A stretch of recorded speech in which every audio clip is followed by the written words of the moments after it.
दिल्ली की आबकारी नीति को लेकर जो घमासान जारी है, भारतीय जनता पार्टी ने कहा और दावा किया है कि दिल्ली में नई आबकारी नीति से सरकार 3000 करोड़ की एक्साइज ड्यूटी और 3500 करोड़ रुपए के आबकारी राजस्व का नुकसान हुआ है। वहीं आम आदमी पार्टी के प्रवक्ता ने ये कहा कि दरअसल भाजपा की दिल्ली सरकार को गिराने की कोशिश विफल हो गई है, यानी आरोप प्रत्यारोप का सिलसिला जारी है। आइए आपको बताते हैं कि क्या कुछ हुआ इस मामले में। आबकारी नीति में बड़ा घोटाला हुआ है। उन्होंने दावा किया कि नई शराब नीति में तय मानकों का पालन नहीं हुआ है। शराब कंपनियों और वितरकों में साठगांठ है। भाजपा प्रवक्ता सुधांशु त्रिवेदी ने कहा कि केजरीवाल सरकार ने अपनी आबकारी नीति के तहत उत्पादक और वितरक एक ही रखा, जो कि नीतिगत रूप से गलत है। आबकारी नीति का सबसे बड़ा नीतिगत विषय ये था कि उत्पादक वितरक एक समान नहीं होने चाहिए, क्योंकि इससे यह संभावना रहती है कि वो बाजार में अपना एकाधिपत्य बनाकर आगे जाकर मनचाहे तरीके से दामों को प्रभावित कर सकते हैं। भाजपा ने आरोप लगाया कि वर्ष 2019-20 में दिल्ली में 10,000 करोड़ रुपए की शराब बिक्री हुई और 4200 करोड़ रुपए का आबकारी शुल्क मिला। वर्ष 2020-21 में 7,860 करोड़ रुपए की शराब बिक्री हुई और आबकारी शुल्क 3300 करोड़ रुपए का मिला। लेकिन वर्ष 2021-22 के 7 माह में 10,000 करोड़ रुपए से अधिक की शराब बिक्री हुई, लेकिन आबकारी शुल्क केवल 158 करोड़ रुपए मिला।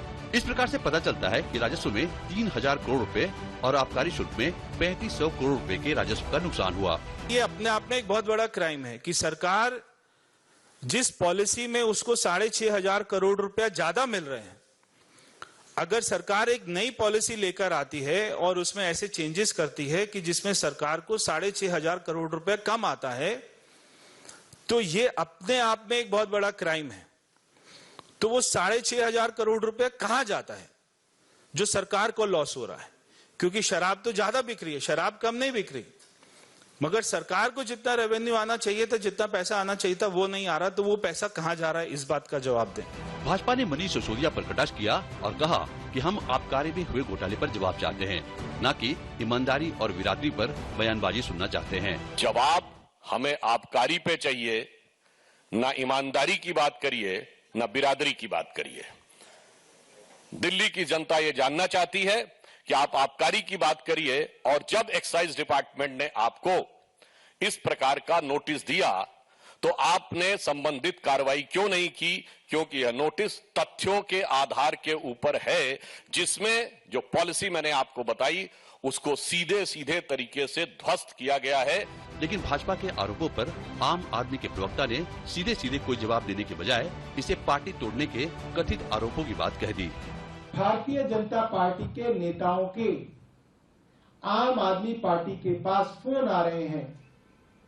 5-5 करोड़ रुपए के ऑफर आम आदमी के विधायकों को दिए जा रहे हैं कि आप आम आदमी पार्टी छोड़कर भारतीय जनता पार्टी में आ जाइए।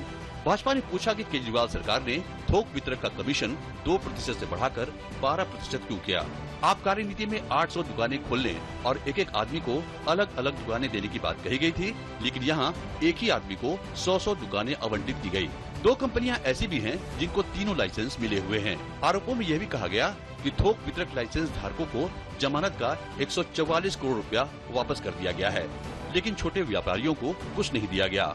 आबकारी नीति में लिखा है कि किसी को भी पैसा वापस नहीं किया जाना चाहिए।